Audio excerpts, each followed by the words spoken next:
Assalamualaikum warahmatullahi wabarakatuh. Salam sejahtera untuk kita semua. Om Swastiastu, Namo Buddhaya, salam kebajikan, rahayu. Yang saya hormati Wakil Ketua DPR RI Profesor Sufmi Dasko, Ibu Sari dan Bapak Saan Mustafa. Yang kami hormati pimpinan Komisi 8, Komisi 9 dan Komisi 11. Yang kami hormati Menteri Bappenas Republik Indonesia, Menteri Keuangan, Menteri Sosial, kemudian Menteri Kesehatan dan BPS Republik Indonesia. Terima kasih untuk kesempatannya. Saya tidak ada di komisi terkait, tapi saya diundang. Terima kasih karena sekarang di Komisi 13. Tentu soal sistem jaminan sosial nasional adalah soal HAM warga negara yang dimandatkan juga dalam peraturan di nasional kita maupun dalam peraturan internasional. Nah, oleh karena itu menurut saya kita kembali sedikit pada Undang-Undang 40 2004 yang mengamanatkan adanya kenapa kita bisa ada BPJS sekarang ini.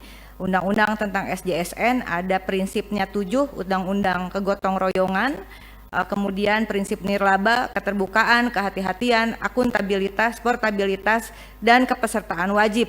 Lalu kemudian lahirlah Undang-Undang BPJS 25 Oktober 2011. Saya dengan Ibu Putih Sari berjuang waktu itu di Komisi 9. Kami sama-sama dalam keadaan hamil. Disahkan di paripurna DPR pada tanggal 25 Oktober 2011 dengan Undang-Undang nomor 24 tahun 2011. Undang-undang ini lahir tidak dengan mudah, Bapak Ibu yang kami hormati. Undang-undang ini bertahun-tahun kami perjuangkan. Dan kemudian lahirlah PP nomor 75 tahun 2021 tentang pelaksanaan program PBI Jaminan Kesehatan dengan sasaran utamanya fakir miskin, masyarakat tidak mampu, kelompok rentan yang ditetapkan oleh pemerintah.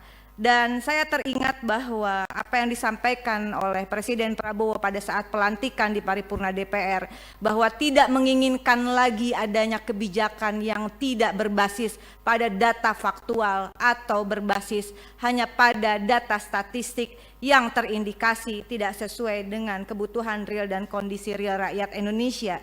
Bapak Ibu yang kami hormati, tadi dikatakan peserta PBI yang ditanggung oleh APBN 96,5 juta sekian begitu, dan kemudian tadi disampaikan oleh Pak Dolfi, pimpinan dari Komisi 11, sebetulnya ada 146 juta yang telah diputuskan penerima PBI dengan anggaran 58,9 triliun. Pertanyaan pertama saya adalah kenapa masih harus ada, tadi dari fraksi PKB mengatakan kenapa harus ada yang masih dibebankan pada APBD?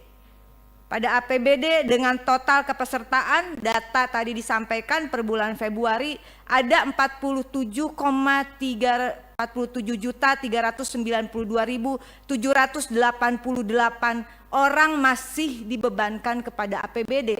Padahal di dalam APBN sudah diamanatkan 146 juta dan yang telah dialokasikan 96,515 juta. Artinya keseluruhan peserta PBI saat ini adalah 143.908.093 peserta.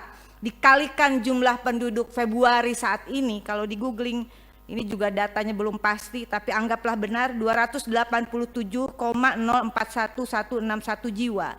Artinya dengan prinsip yang tadi sasaran utama penerima bantuan iuran, dari 143,98 juta jiwa, artinya jumlah penduduk miskin Indonesia saat ini 50,31%. Bapak Menteri Keuangan, tentu ini bukan kondisi yang baik-baik saja. Kalau dikalikan ya, apakah ini data yang faktual? Karena kalau 50,31%, saya mohon masukan dari senior-senior Komisi 11, dari semua yang hadir di sini, apa kategori negara kita jika 50,31% tidak mampu? Sehingga menurut saya ini juga sangat tidak baik. Bagaimana sebetulnya Presiden Prabowo berupaya agar anggaran itu turun langsung ke desa, agar pendataan itu sebetulnya harus dimulai dari desa. Oleh karena itu izin saya merekomendasikan. Pertama, saya sepakat reaktivasi peserta yang dinonaktifkan tadi segera, karena ini mohon izin pimpinan, mereka sangat, ini persoalan nyawa, ada 120.472 orang kali 42.000 kali 3 bulan hanya 15,179 miliar, bukan uang kita. APBN bukan uang saya, bukan uang kita, uang rakyat. Saya kira cukup ini, saya yakin Pak Purbaya juga akan mengatakan tadi cukup karena sudah dialokasikan, sebetulnya tinggal diturunkan. Yang kedua adalah benahi ekosistem data yang terintegrasi mulai dari desa dan kelurahan. Saya yakin bahwa anggaran tepat sasaran, jika data tepat sasaran, basis anggaran adalah data dasar negara, begitu. Karena itu saya dalam hal ini mengapresiasi khususnya kepada Bapak Prof. Dasko yang menginisiasi adanya prolegnas prioritas 2026 tentang RUU 1 Data Indonesia yang diinisiasi oleh DPR RI khususnya Balik Republik Indonesia. Demikian pimpinan, sekali lagi mohon dukungannya kita untuk membenahi data negara karena kita percaya bahwa di balik angka dalam data negara ada nasib dan nyawa jutaan rakyat yang dipertaruhkan.